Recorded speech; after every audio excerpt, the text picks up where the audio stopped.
안녕하십니까, 방구석 전문가입니다. 오늘 주제는 단타꾼이라면 하락장에서도 수익이 나야 된다 라는 주제로 제 의견을 말씀드리겠습니다. 주식을 하다 보면 장기 투자든 단기 투자든 지수의 영향을 어떤 식으로든 받을 수밖에 없는 것 같습니다. 그러나 단기 투자의 특징은 지수에 관계없이 꾸준히 수익이 날 수 있다고 생각합니다. 그럼 설명드리면, 지수가 상승장일 때는 보통 수급과 거래량이 뒤따르며 그만큼 시장 참여자가 많아지는 것을 뜻합니다. 지수의 흐름에 따라 하락장일 때는 기다렸다가 상승장일 때 매매를 시작하는 스윙이나 장기 투자자들도 시장에 참여하는 경우가 많으며, 지수가 강하게 상승하면 우리 주변에 있는 이웃들도 주식을 투자하기 시작하니 수급은 그만큼 늘어납니다. 그럼 하락장일 때는 어떻느냐면 그 반대겠습니다. 시장 참여자들이 시장을 떠나서 거래량이 줄고 개별주들이 힘이 없이 흘러내리는 경우가 많습니다. 또한 상승하는 종목 수가 줄어 시장이 죽었다라는 생각이 듭니다. 주식이라는 건 어쨌건 올려야 수익이 날 수 있는 구조입니다. 선물처럼 매도로도 수익이 날 수 있는 구조가 아니니 급등을 하든 꾸준히 오르든 그래야지 장기 투자나 단기 투자를 참여하는 사람이 수익을 볼 수 있습니다. 수익 매매나 장기 투자분들 중에 하락장일 때는 현금을 보유하다가 상승장일 때만 종목을 매수하는 분들도 있는데, 어찌 보면 현명하다고 생각됩니다. 똑같은 종목, 똑같은 공시라도 상승장일 때와 하락장일 때의 상승 힘이 차이가 나기 때문입니다. 그럼 단타 매매를 하는 제가 상승장일 때 느껴지는 시장 상황을 설명드리겠습니다. 시장 분위기는 각종 이슈를 통한 테마들이 난립하고 그 테마가 쉽게 죽지 않으며 상한가를 가는 종목들이 많습니다. 수급이 강하고 거래량이 많으며 한 번 올린 개별주가 쉽게 죽지 않으며 동시다발적으로 올라가는 종목들이 많습니다. 내가 한 종목을 매수했다고 가정하면 같은 시간에 매수할 만한 다른 종목이 두세 종목이 보이고 어느 것이 더 강할까 골라야 되는 고민을 하게 됩니다. 그때는 계좌를 늘려 대계좌를 하나 만들어서 할까라는 고민도 하게 됩니다. 그만큼 잘 다듬은 매매 방법만 있으면 수익 나는 것은 큰 어려움이 없으며 어떻게 하면 수익을 많이 낼까라는 고민을 합니다.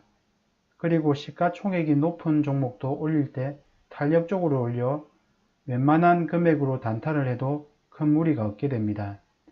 그럼 제가 느낀 하락장의 특징은 일단 수급과 거래량이 많이 죽습니다. 스윙이든 장기 투자든 상승장이 올 때를 기다리며 보수적인 매매나 아예 주식을 다 팔고 현금을 보유하며 기다리는 사람들이 생기게 되며 시장 참여자들이 시장을 떠나는 경우가 많습니다. 그래서 소형주나 중대형주들이 올라가는 힘이 붙이는 모습을 많이 보이게 됩니다. 1000만원 정도 매수해도 호가창을 매도가 잡아먹어버리는 시총이 굉장히 낮은 종목들이 움직이며 올리는 힘도 약해서 잘못 매수했다가는 큰 손실을 입을 수 있습니다. 이런 종목의 경우 매수 후 받쳐주는 매수가 없으면 팔지도 못하는 경우가 생깁니다.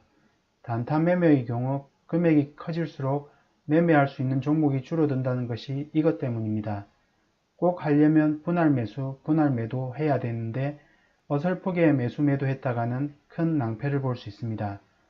그리고 장 초반에도 한두 번 매매하고는 매매할 만한 종목 기다리는 시간이 많으며 그만큼 매매할 종목이 안 보입니다. 괜히 이것저것 손댔다가는 손실이 깊어질 수 있습니다. 그리고 악의적으로 올린 종목은 급등 후 급락하는 경우가 많습니다. 보통 상승장일 때는 급등한 종목 바로 급락하는 경우가 적은데 하락장일 때는 이런 경우가 많이 보입니다. 수급과 거래량이 적다 보니 이런 경우가 생기는 것 같습니다. 이런 종목 잘못 손댔다가는 하루 수익 날아가거나 큰 손실 볼 수 있습니다. 그럼 위 시장 상황에서 상승장일 때는 어떻게 수익을 더 많이 낼까의 고민이니 큰 문제가 없을 것 같고, 하락장일 때에 저는 어떻게 대처하는가를 설명드리겠습니다. 장이 끝나고 일지를 적다 보면 아무리 하락장이라 해도 하루에 20% 이상 올라가는 종목이 있기 마련입니다. 상승장에 비해 많지는 않지만 그래도 그런 종목 꼭 나오며 그 종목을 찾아서 종목 수를 줄이고 수익을 극대화하는 전략을 씁니다. 상승장일 때는 매수한 종목의 흐름이 조금만 안 좋아도 매도하고 다른 종목으로 바꾸는 경우가 많습니다. 이 종목 아니더라도 매매할 종목은 넘쳐나기 때문입니다. 그래서 매매 횟수가 자연스럽게 많습니다. 하지만 하락장일 때에는 종목 선택에 신중을 더하며 만약 이 종목이다 선택하고는 좀 길게 보고 매매하는 편입니다. 그래서 들어갈 때 짧게 보고 들어가는 것이 아니라 이 종목이 고가 20% 이상 갈만한가를 생각하고 진입합니다. 매수 후 수익권에서 쉽게 매도하는 것이 아니라 더욱 극대화하는 전략입니다. 물론 거기에서 오는 단점도 있습니다. 짧게 수익 내고 매도할 수 있는 기회를 놓치는 경우도 있으며 오히려 손절을 할 때도 있으니 장단점은 있는 것 같습니다.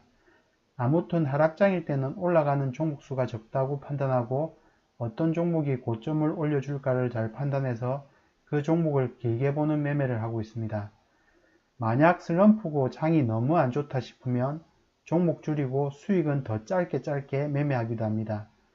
제 계좌도 마찬가지로 하락장일 때 수익이 상승장일 때보다 적은 걸 보면 그만큼 수익 나기는 어려운 건 사실입니다. 하지만 아무리 급락장이더라도 장을 마치고 오늘 장이 어땠나 둘러보면 분명히 올랐던 종목은 있었습니다.